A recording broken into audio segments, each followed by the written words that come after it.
Melchor Ocampo, que su nombre completo es José Telésforo Juan Napomuceno Melchor, de la Santísima Trinidad Ocampo Tapia, nacido en Marabatío, Michoacán, un 5 de enero de 1814, y muerto en Tepic del Río, Hidalgo, un día 3 de junio de 1861, más conocido como Melchor Ocampo, que fue un científico y político liberal mexicano, abogado de profesión, en el que, como habíamos comentado, va a tener esa proyección eh, en la época de su nacimiento en Marabatío,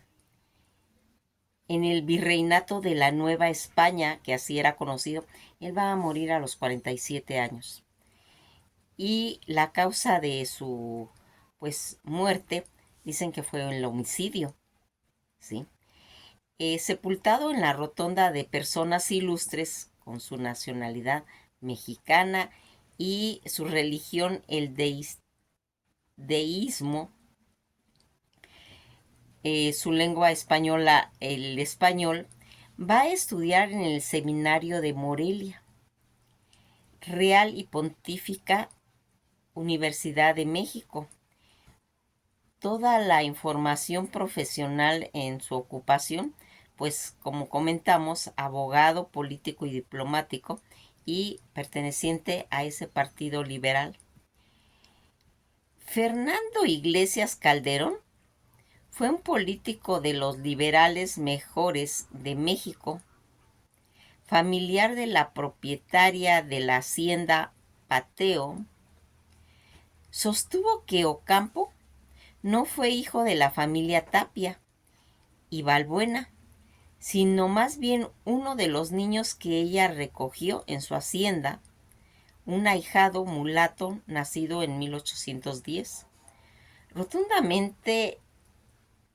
le dijo a Ángel Poala: el hecho de recoger a un huérfano pues era una práctica, se puede decir que común en aquellos tiempos, y entre las familias acomodadas se daba este tipo de situaciones. Capturado en Camargo durante la intervención estadounidense en México,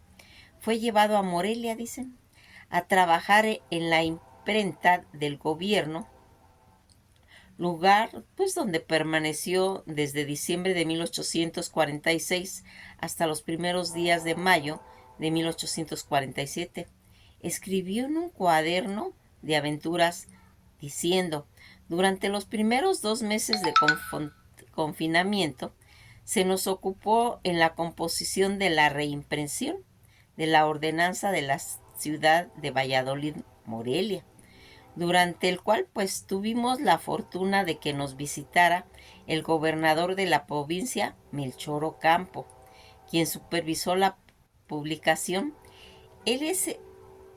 de los mejores hombres de México y fue candidato a la presidencia en las últimas elecciones. Ocampo tiene pues alrededor de 38 años de edad, mencionaba en esa época. Se comenta que era pues un poquito bajo de estatura, aunque muy robusto. Sus finas facciones aceitunadas parecían a veces un poquito más oscuras de lo que en realidad es, debido a esa negrura de su cabellera, y de la cual pues caían rizos alrededor de su cara, y su expresivo, chispeante ojos negros. Ocampo había atendido clases en el seminario de Valladolid, ahora Morelia, en 1824 hasta 1830, es decir, un adolescente, pues se puede decir que de 14 años y no uno de 10 como se pensó. Él va a nacer en el pueblo de Marabatío, territorio del actual estado de Michoacán. Desde, pues se puede decir que muy temprana edad, tuvo una postura liberal, lo que le debió pues a gran medida de su estancia en Francia, que estuvo, donde fue influido por las ideas liberales. Desempeñó pues cargos políticos de mucha importancia, en México, pues fue gobernador de su estado natal y autor y redactor de las leyes de reforma, vigentes aún en México, y firmó el Tratado de Ocampo y Maclal. En su famosa epístola se lee la ceremonia matrimonial del civil, cuando las personas contraen matrimonio hasta estos días. Se lee esta epístola, donde aquí está pues todo lo que se supone que van a ser las obligaciones que se va a tener en ese matrimonio, y pues es gracias a la inspiración de Melchor. Algo que realmente en su famosa epístola que va a comentarse, como les comento, a leerse en los matrimonios civiles. Él va a morir en 1861, fusilado por el general Leonardo Márquez. En su honor se nombró a Michoacán de Ocampo, a su estado natal. Su corazón se conserva en el Colegio Primitivo y Nacional de San Nicolás de Hidalgo, y de una forma, pues se puede decir que permanente,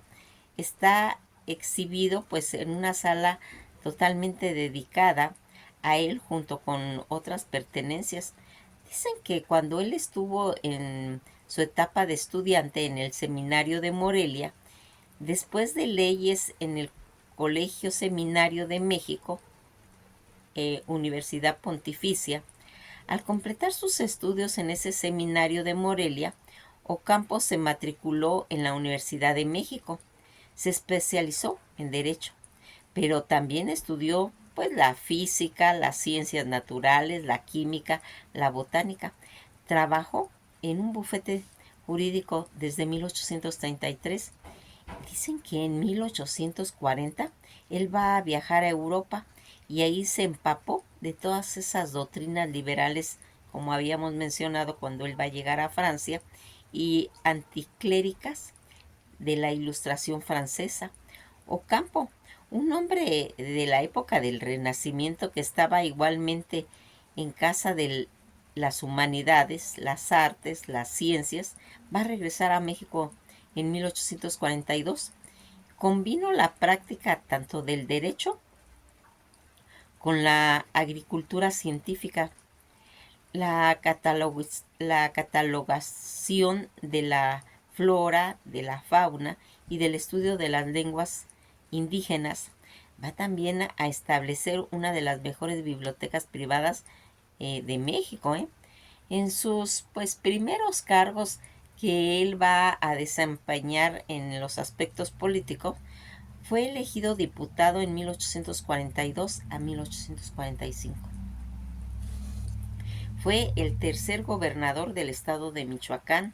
y en 1846, durante la guerra en contra de Estados Unidos, Ocampo pues va a servir como gobernador de Michoacán, esforzándose enérgicamente por ir reuniendo tropas para combatir al invasor del norte.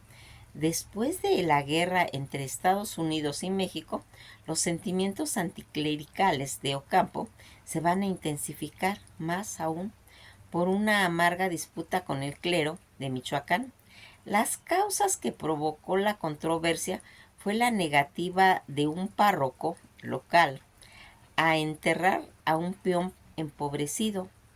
porque pues su viuda no podía pagar los honorarios sacramentales. Ocampo pues más tarde se convirtió en el secretario del Tesoro,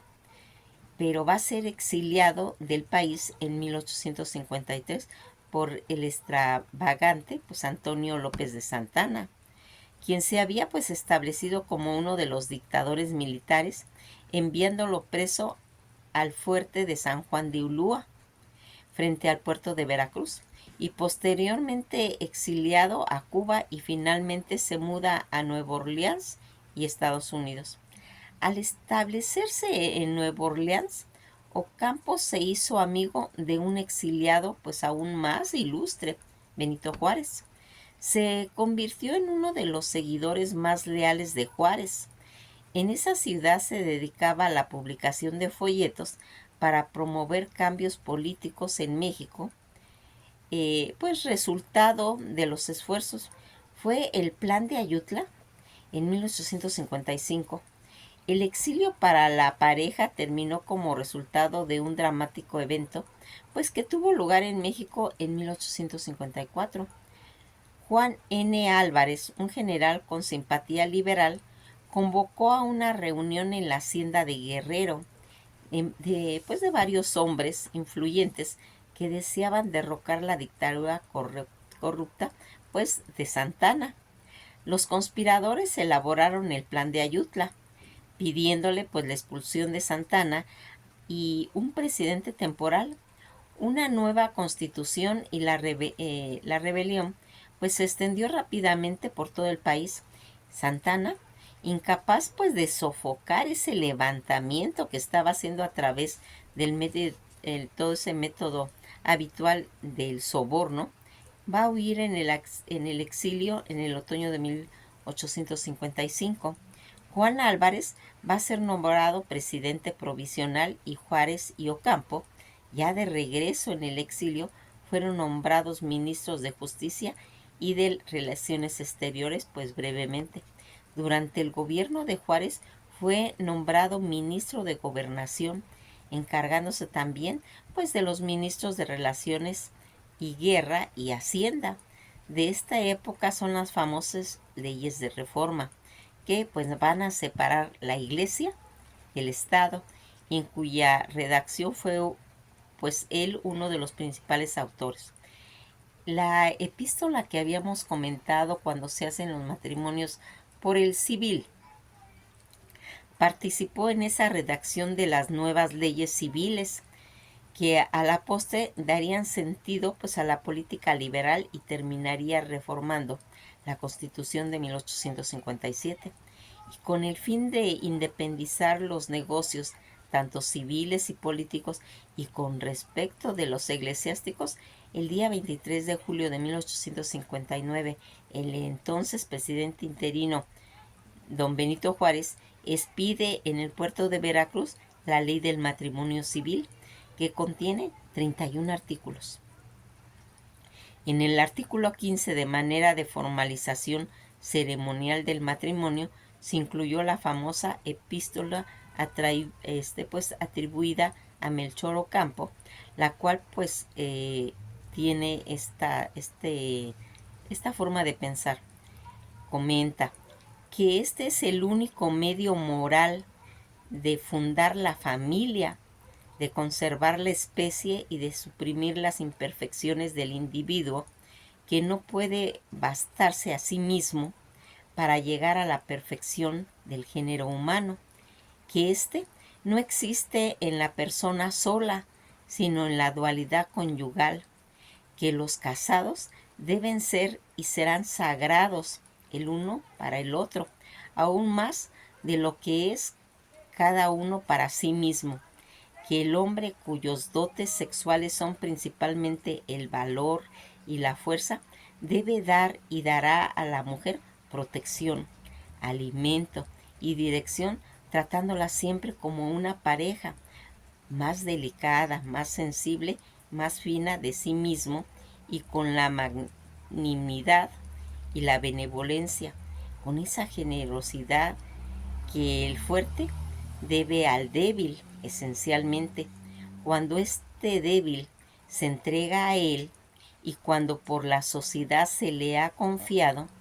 que la mujer cuyas principales dotes son la abnegación, la belleza, la comprensión, la perspicacia, la ternura, debe dar y dará al marido obediencia, agrado, asistencia, consuelo y consejo, tratándolo siempre como una veneración que se debe a la persona que nos apoya y nos defiende, y con la delicadeza de quienes exasperan pues esa parte brusca, irritable y dura de sí mismo, que el uno y el otro se deben y se darán respeto, diferencia, fidelidad, confianza, ternura, a ambos pues procurando que lo que el uno se espera del otro al hacer esa unión con él, no vaya a desmentirse con la unión que ambos deben a la prudencia y a la ternura. Su falta y que nunca se dirán injurias, porque las injurias entre los casados deshonran al que las vierte y prueba su falta de tino y de cordura a la elección, y mucho menos se maltratará de obra, porque es de villanos y de cobardes abusar de la fuerza, que ambos deben de prepararse con el estudio y amistosa y mutua la corrección de sus defectos y de la suprema magistratura de padres de familia, para que cuando lleguen a hacerlo, sus hijos encuentren en ellos un buen ejemplo y una conducta digna de servirle de modelo, que la doctrina que inspire a estos tiempos y armando esos lazos de afecto harán su suerte próspera o adversa, a la felicidad o a la desventura, y de los hijos será la recompensa o el castigo, la ventura o la desdicha de los padres, que la sociedad bendice, considera y alaba a los buenos padres por el gran bien, y que hacen dándole buenos y cumplidos ciudadanos, y la misma censura y la desprecia debidamente a la que por abandono, por mal entendimiento, cariño o por su mal ejemplo,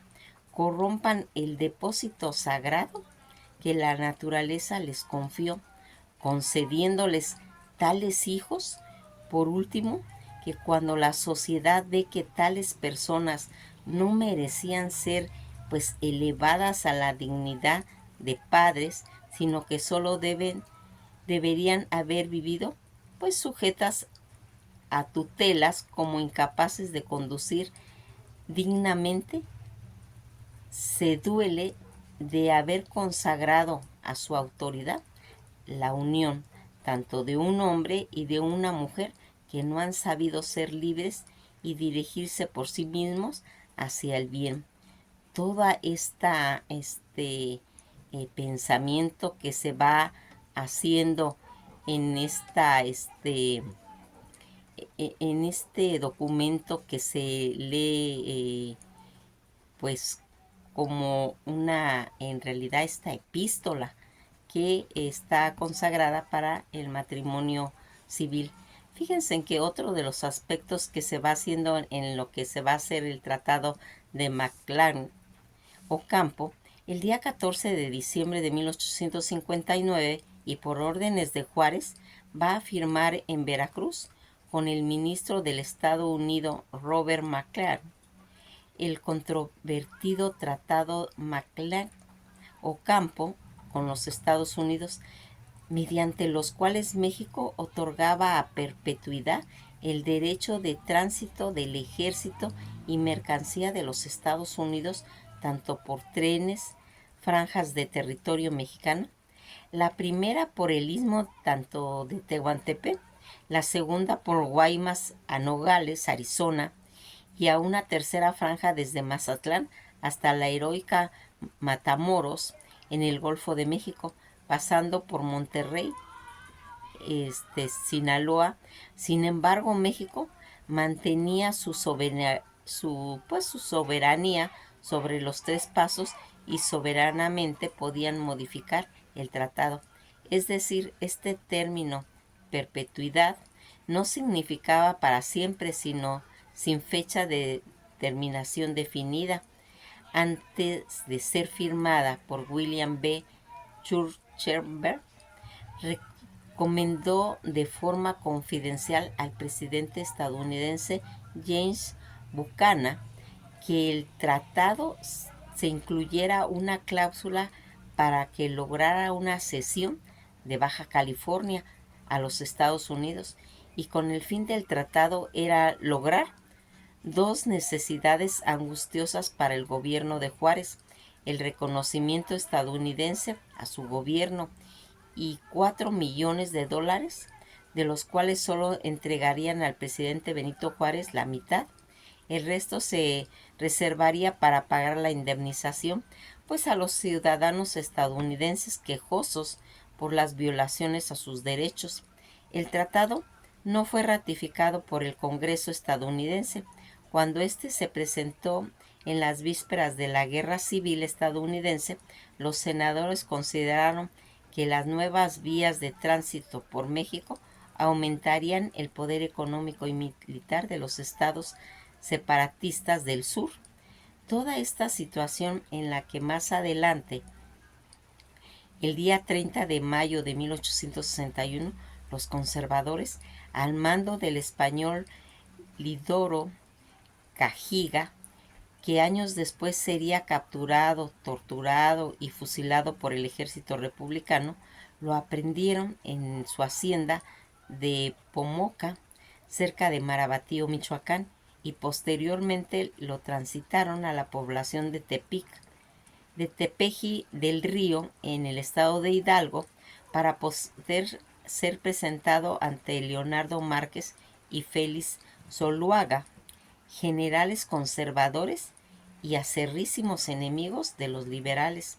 Va a morir Melchor Ocampo, fusilado en Tepeji del Río el día 3 de junio de 1861 por los soldados conservadores del general Leonardo Márquez. Tras ese fusilamiento, Márquez ordenó que el cuerpo fuera colgado de un árbol de pirul.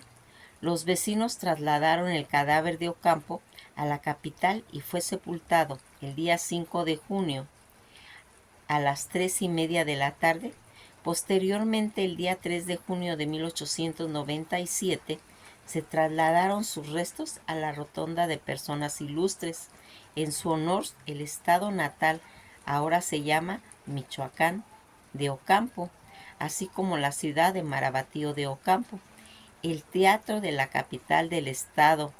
Teatro Ocampo en Morelia, y en la ciudad serrana del estado de Puebla, Tetela de Ocampo, así mencionada. Eh, Toda esta situación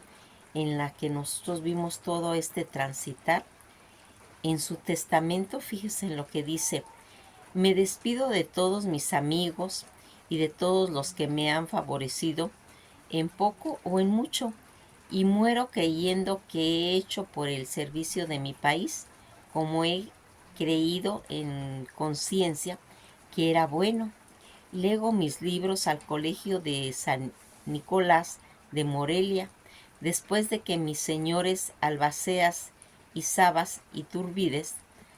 tomen de ello lo que gusten. Se han hecho pues famosa una de las epístolas que solía leerse habitualmente en los matrimonios civiles y que leímos, en la que pues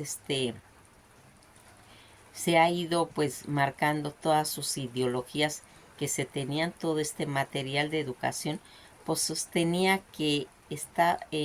tenía que cimentarse en estos postulados básicos del liberalismo, en la democracia y en el gobierno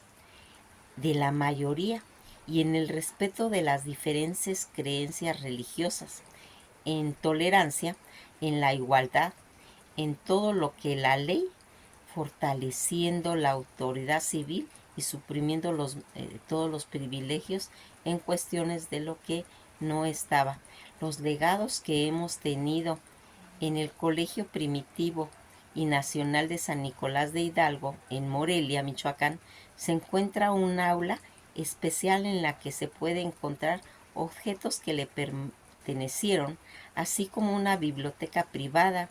Dentro de esa aula se encuentra en una urna, conservando en formol el corazón de Melchor Ocampo. Su hija lo entregó al Colegio de San Nicolás a petición expresa de su padre, quien llegó a decir: mi corazón le pertenece al Colegio de San Nicolás. La película Huérfanos Es una biografía de Melchor Ocampo, en donde es interpretada por el actor Rafael Sánchez Navarro, que realmente hace un papel espectacular. Más adelante vamos a hablar de esta película, Los Huérfanos, para que conozcamos más de lo que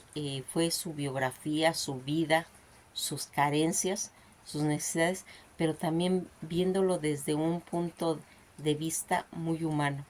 Pues nos quedamos hasta aquí, esto ha sido todo por hoy y pues seguimos hablando de esos personajes que han tenido una relevancia en los aspectos de la historia de México.